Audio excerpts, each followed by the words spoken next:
Can you really trust the fans? I trust the fans. We have one on right now, and it feels awesome. I feel that air coming and just sprinkling down on my face, waving my hair around, and I can feel it on my grundle. I do not like that you said that. That's disgusting. Let's talk about fans, and not the ones that blow you. I want to talk about fans of collectibles, Heather. Okay. And how listening to the fans doesn't always go well. We are fans ourselves, and we have often criticized companies like Funko, and we've said, well, they should be doing this or they should be doing that, and sometimes it seems like they're listening to us. But are we really right? Are we? Are we?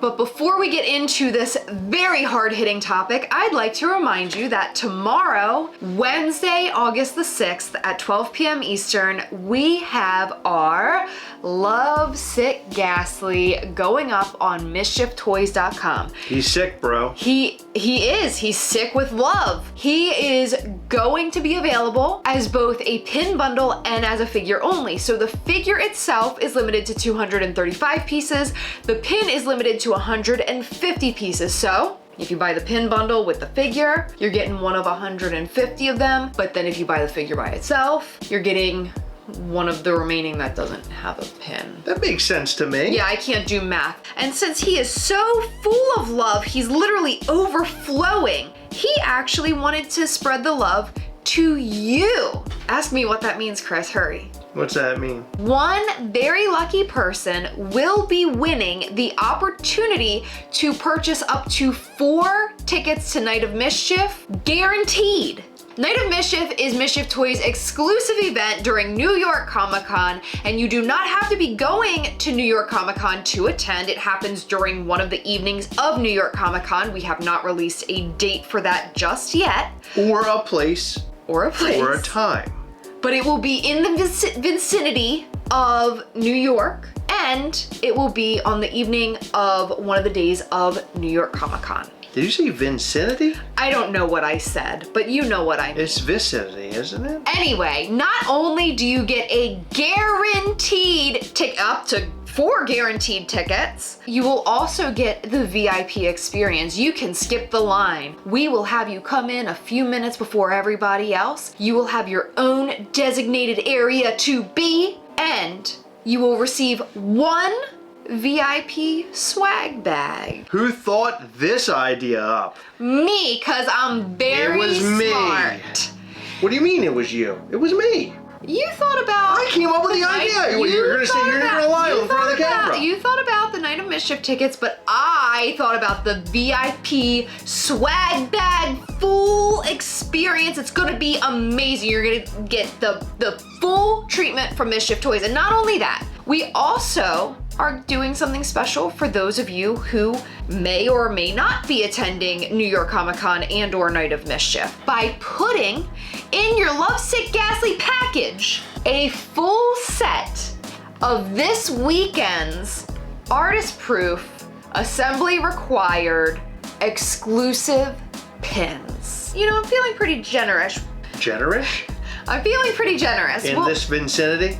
In this vicinity, I'm feeling pretty generous. I will pack in 2 full sets into 2 separate orders. So get out of here, Heather. Yeah, we are really spreading the love. So if you are stoked for this guy, also get stoked for the opportunity to receive a full set of our Philly assembly required AP pins, plus the opportunity for a full VIP experience at Night of Mischief happening in October. And proceeds for the sale of this figure will go to the Anti-Violence Project, which is something we really believe in, and it's a great cause. You can go and check them out at avp.org or on Instagram at Anti-Violence. All right, so let's talk about fans. Is listening to the fans always the best idea? And the reason why we came up with this video is because Thrilljoy has been really seeming to listen to the fans. Something that Funko started to do,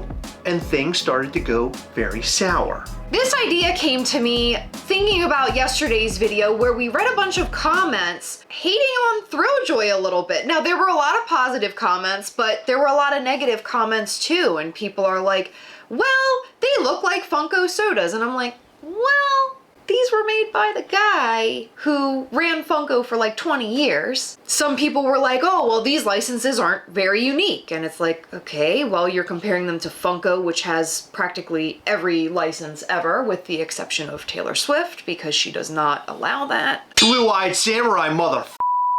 Has Been Hotel, although U2's does have that property, but not everybody's into U2's. But something that we've noticed for a very long time is that people who are trolls, who are haters, who are negative, they're very loud about it. Take us, for example.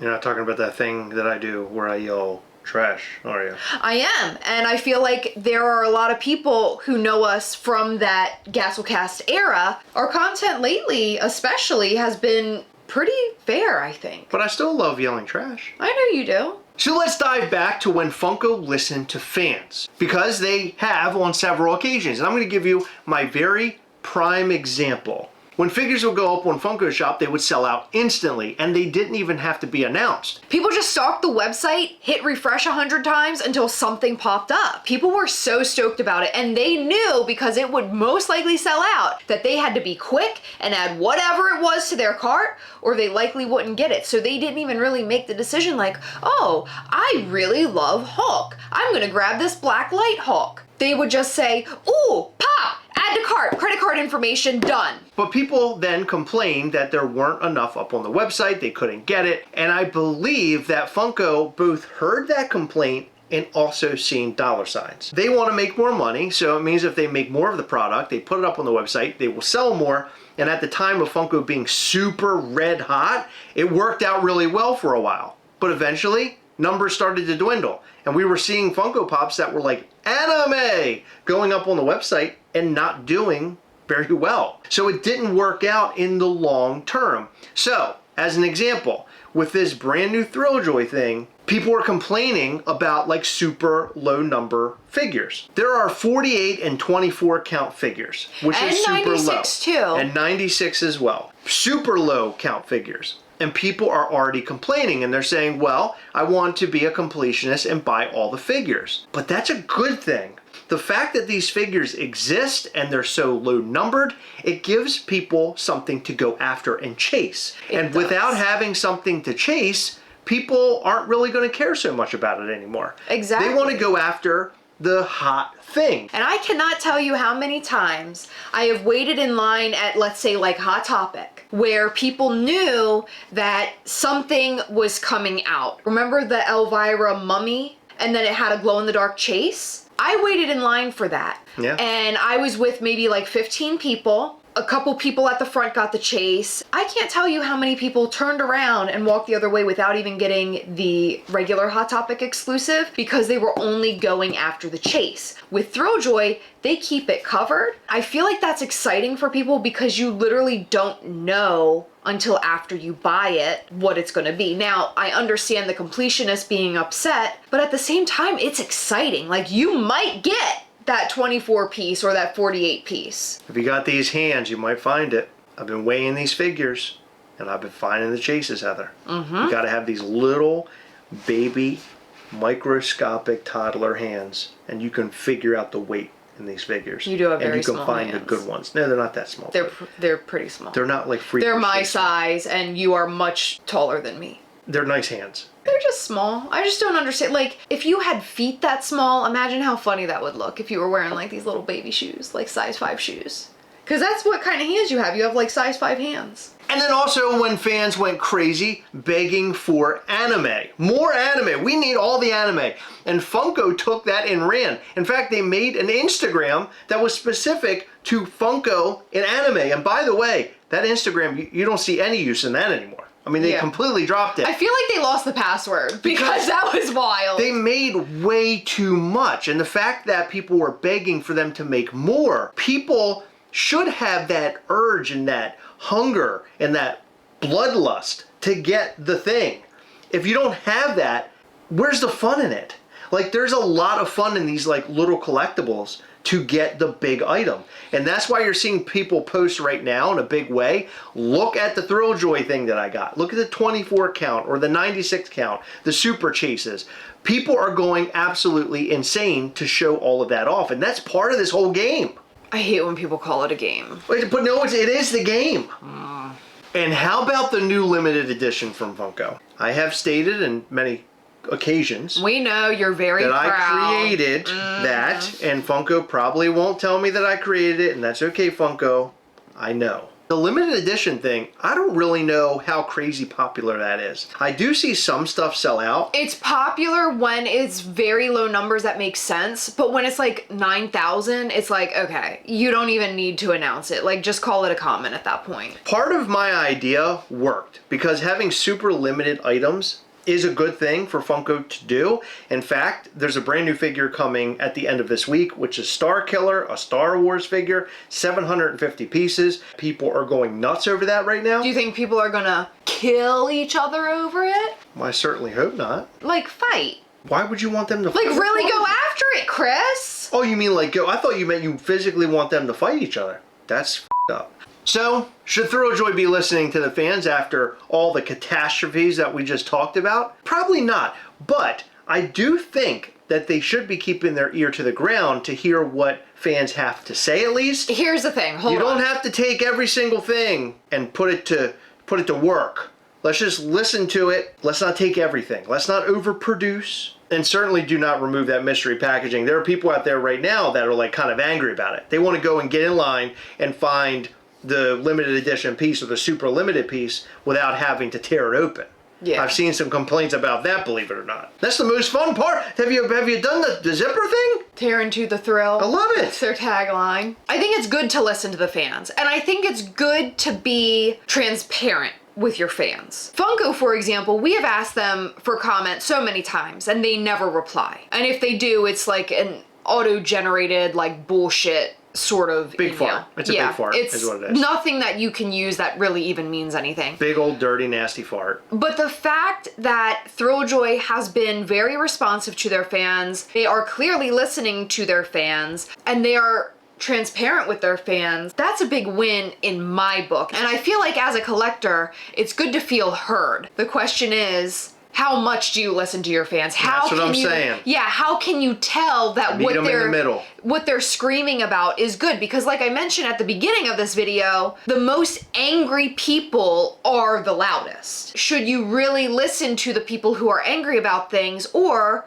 are there like 10 times more happy customers who aren't really screaming about anything because they're satisfied with the product? So how do you differentiate that? I think you just have to be very mindful and really put things into action that make sense Yeah. for your business, because over the years we've had people come to us and say, you need to make more of your figures. You need to up the numbers. And we always like keeping things super low and super fun. It sort of takes the fun out when it's not a super low number. But then people were like, oh, that's like 400 pieces, no thank you. That's happened before too. So that's the point, is that you have so many voices. And like you said, you have some loud voices, and you have some people who maybe aren't so loud, and they all want different things. How do you remain successful and fun and interesting by also paying attention to what the fan base has to say? And so this is more or less a warning to any company out there, including ours, that you have to be very careful in the choices that you're making when you do all these things, because the way that Thrilljoy is going right now is really, really good. They are chugging along, and they're chugging hard. People are super stoked about the mystery pieces. They're super stoked about ripping them open. They love the whole thing. It has a social media aspect to it as well, where people are opening up these boxes on live streams and things. We did it here ourselves. Don't lose that, Thrilljoy. We don't want you to lose that. What are you doing? I was chugging hard. You didn't expect that, did you? No, I didn't actually. Another thing we listened to was dad hats. People screamed for dad hats. The first couple sales went like, okay, like we met the minimum, but then... We would sell one. Yeah. One dad hat, and we had a minimum of like 15. One dad hat that went out in a box, and then 14 sat and rotted for months. So, as much as we want to make our fan base happy with Mischief Toys as an example, we also have to be mindful. We got to make smart decisions. Overproduction is a huge thing that'll hurt companies like ours. Yeah. The only thing that I see from Thrilljoy that could eventually be an issue, but I think that it's going to be ebbs and flows, is the amount of stuff that they're making at one time. Because I think right now we are like super hype beasting and everybody just wants to buy everything, including me. You got every single thing at the Thrilljoy booth at San Diego. I bought so much. Right now it's like super fun. I love it and everything, but how do they sustain? How do you keep that whole train moving? And I think they have an excellent thing, but it's the amount that they're making. And that kind of hurt Funko too, because that's why shelves were completely full. But I don't think Thrilljoy has anything to worry about at this current moment. They're doing like big things. I think that fans can't be completionists when it comes to things like this, especially licensed things. I am the type of collector who picks and chooses. If I am super excited about like the Beetlejuice Pixels, for example, I will try to get every single one. Thank God I had you buy that extra one. You got the gold one. I got it on the one that I picked. You can thank me. Anyway, another thing that I got was a Corpse Bride Pix, and we only got one, and I happened to get the skeleton guy, which would be my preferred one, but it's not a property that I love so much that I feel like I have to collect every single one. You can thank me for the skeleton guy too, Heather, because I went out to the store and I picked that one up and I just knew it was a chase. No, you didn't. So this video isn't exactly just about Thrilljoy. It isn't just about Funko. It's just we've used both of those companies as examples because they're two of the biggest companies out there right now for collectibles. But I think that every company can take note of things like this. You know, you have to listen to the fans to a certain extent. Look at the MCU, Marvel, as in a prime example. They were at the top of their game a few years ago, and now people are shitting all over them. But Fantastic Four was amazing. Wait, they were at the top of their end game because that was the best. That's right, exactly. Fantastic Four is amazing. It was great. Oh my God, I filled my pants up that day. That is disgusting. Why did you pee your pants? I didn't pee. Why did you poop your pants? I didn't poop either, Heather. What did you do? You know what? Don't answer. I'm McFlurried. Ew! Anyway, we want to hear from you. What do you think about this topic? What are your thoughts? We love reading all of your comments and we genuinely value your opinion. So if you could leave a very thoughtful, very well thought out comment in the comment section below, we would appreciate it so much and you will most likely get a comment back. And a 5-star review, similar if you were to go like on Grubhub or something and you want to leave a review for a restaurant or maybe for something like an Airbnb. Just talk about how comfy we were this whole video and how fun we were. And it was really good to sleep on us. That's what we want to know. That is weird. Does anybody ever leave a 5-star for an Airbnb and they're like, I took the biggest dump over there and it was a great experience for me? I've personally never seen that. I do normally leave 5 stars, but one time, 2 times I had to leave like lower. I can't poop on vacation, so I've never had an experience like that, unfortunately. Yeah, that's weird. It's like a rabbit. It's like little pellets come out. Okay, that's enough. What I'm just saying. Chris, you're making this video very shitty. And don't forget to go over to MischiefToys.com tomorrow and pick up your figure, bro. There's so many cool things that are happening on the website. Like Heather told you earlier, there's a lot of things that you can win by buying this figure. Go and get yours. Heather, what's its limited number again? 235 pieces. 235. Go get your super limited piece. Show it off. Tell everybody how you like to make mischief with Chris and Heather of the Gastlecast. Some people have called us the Gastlecast, and I really like that. Oh, that's good. Yeah, but you know what they didn't do? No one's called us the Assle-Ass. And I feel like that's a missed opportunity. In every video, we like to shout out to some of our patrons on Patreon. In this video, we'd like to shout out to Toasty, Daddy Hawk, Walk99, David Ruse, Kate T, Edward Joseph, Ash Manor, Go K Daddy, Doug Blair, and Brian Gracie. Thank you guys so much for your continued support. We appreciate our patrons. You guys are awesome. We love you. You rock so hard. Check out our Patreon at patreon.com/Gastlecast for more details. We're going to be going live with our patrons 2 times in the month of August. The first time we've ever done this, and the reason being is we had to skip July, but it's a big win for all of our patrons because we brought back a ton of SDCC stuff and we're going to give a ton of it away. I can't wait for you to see the pile of things that we have for giveaway for both the first and second weekend. We'll be going live on August the 16th and also August the 23rd. and that will take place at 9 p.m. Eastern. However, we'll start the live at 8 p.m. Eastern. That way you can hang out with fellow patrons until we come on at 9. So check it out at patreon.com/Gastlecast. It's as cheap as $5 per month to be a part of the call, and $10 and $20 to be a part of the giveaways. Go and check it out, patreon.com/Gastlecast. Hit the like button, subscribe button, and the little bell. That way you'll know anytime we go live or post brand new content. You don't want to miss new content. We have a blast here. Come back and watch us live every Sunday between 8 and 9 p.m. Eastern. You know, sometimes when you say, come back and watch our new content, it almost sounds like you're saying, come back and watch our nude content. And I get really excited for a second, and then I'm like, wait a second. Nobody wants to see me nude, I'll tell you that. I feel bad for you. Well, thank you all for staying until the end of the video. We appreciate you, and we will see you in the next one. Bye.